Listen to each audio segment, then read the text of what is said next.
Good evening, my friends. Jewel here with the J7409 Weather Channel. Welcome, everybody.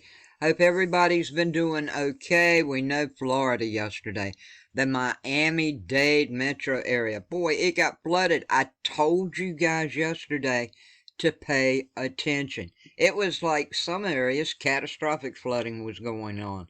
So, still might get a little more rain today, as you can see here. Severe weather right here. Now, please go over to the community page and check out the tornado watches. They're going on until 7 and portions of Georgia.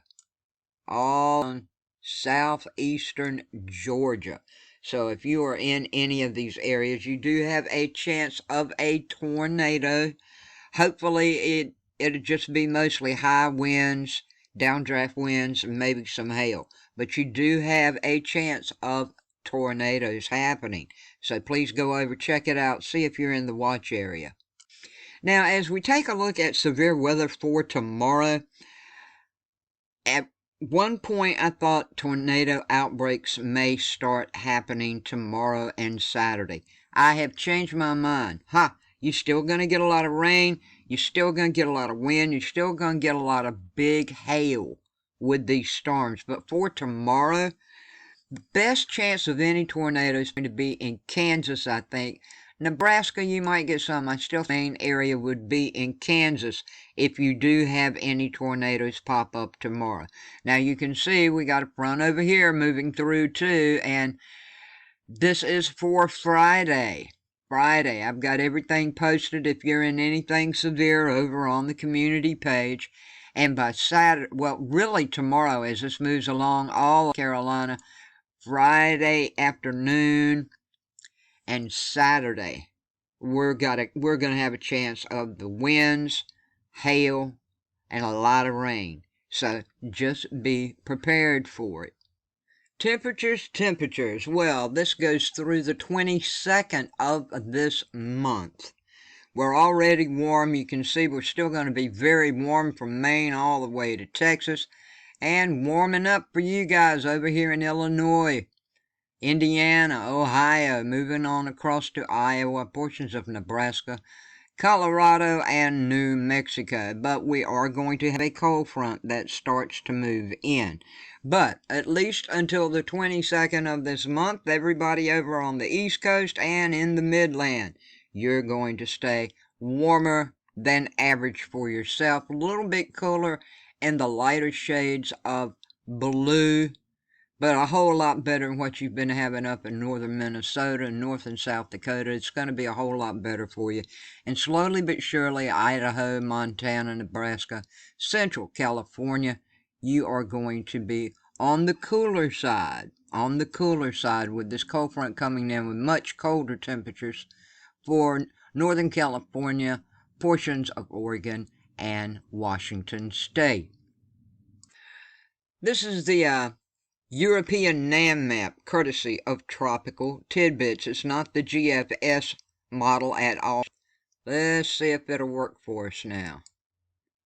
There we go. All right. Now, folks, these showers and thunderstorms are going to continue to expand across the central Gulf Coast and southeast tonight, ahead of an occluded low-pressure system that's going to lift northward out of the Gulf of Mexico. Now, the warm front lifting northward with this low, it's going to act like a catalyst to maintain and develop thunderstorm activity across much of the southeast today and over the Carolinas for tomorrow.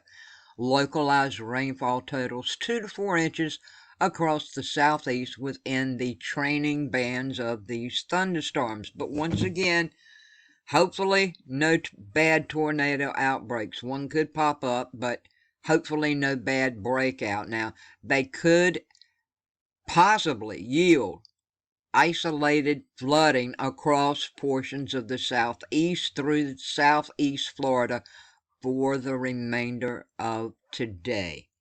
Now, you know what happened in Florida yesterday in the Miami-Dade area. So keep that in mind. But you know what? By tomorrow, dry air is going to wrap around the system, and it should result in much improving conditions across the southeast.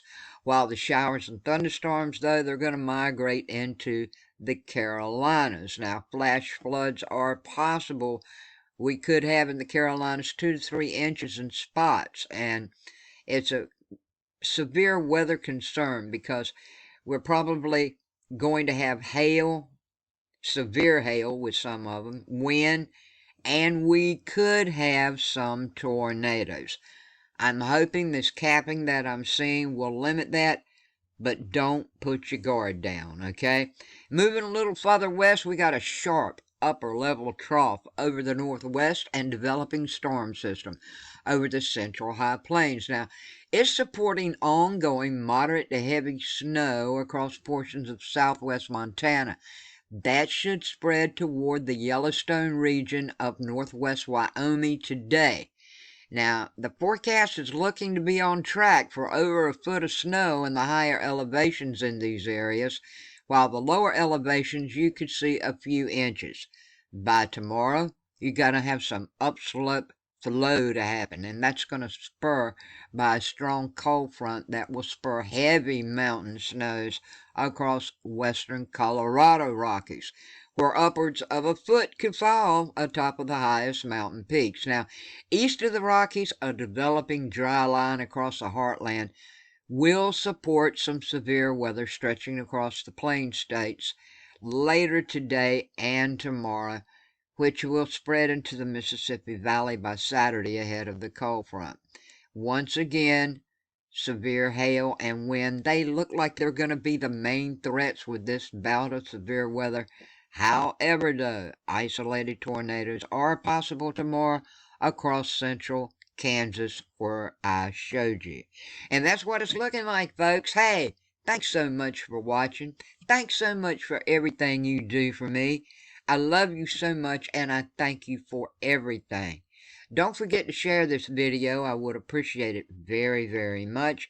Subscribe, share, give me a thumbs up, and like. I would appreciate it very, very much. Have a good evening, a safe evening, and a blessed evening, with much peace, love, and kindness to each and every one of you. Thanks for watching.